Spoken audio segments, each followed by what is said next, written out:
Hey everyone, artificial intelligence or AI is everywhere today. From job descriptions to startup pitches, everybody is talking about AI.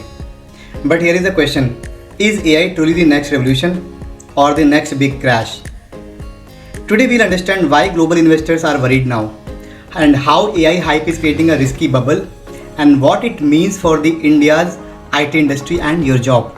So stay till the end, this might be the most important reality check of this year. After ChatGPT was launched in the year 2022, the craze for AI just exploded. Every startup suddenly became AI powered, and every investor said, "We want AI in the portfolio." Because of that, every company they started adding AI to its product name just to attract funding. Billions of dollars started flowing into AI, and companies like Nvidia they were going crazy. By 2025, total global investment in AI crossed around $330 billion.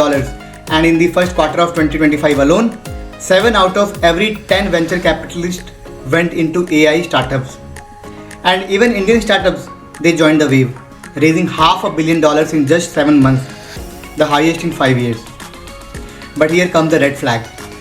According to MIT, 95% of AI investment have produced zero measurable financial returns. Zero means lot of demos and buzzwords, but very few real profits. It started to look similar to the dot-com bubble of the year 2000. Now let us talk about what's really happening behind the scenes. See, many top AI companies are investing in each other. For example, Nvidia, they invest billions into OpenAI. Then OpenAI uses that money to buy Nvidia's GPUs.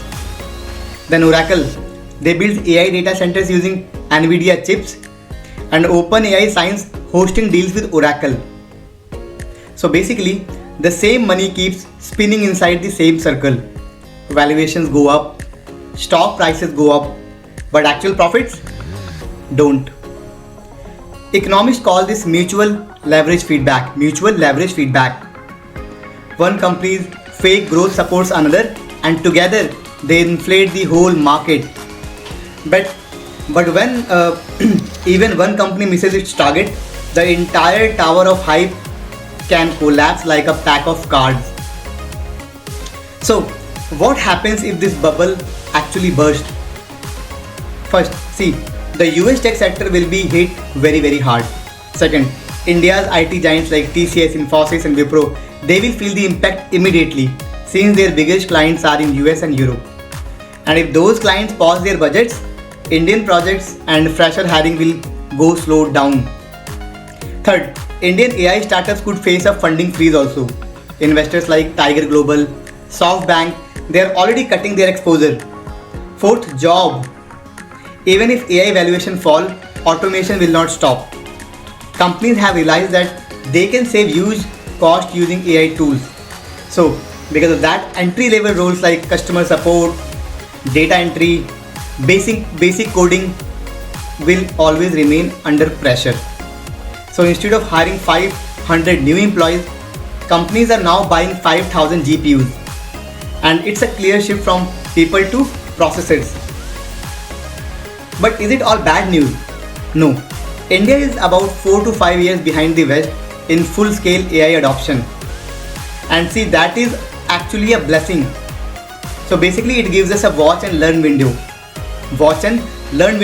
After the hype cools down and only real use cases remain, for example in areas like healthcare, agriculture, logistics and education, India can adopt them smartly and cheaply. This is exactly what happened after the dot-com crash. When American companies slow down, India's outsourcing boom began. History could repeat itself this time as well. Yes, the AI bubble may burst, and yes, it will hurt really badly. But every crash also cleans up the system. For India, this is a chance to move up from hype to value, from AI funding to AI for problem solving. And if you are in IT or computer science, do not just chase the buzzwords. Learn systems, build your foundation, architecture, scalability, and real AI integration. Because when hype fades, skills matter. Thank you for watching. I'll see you in the next one.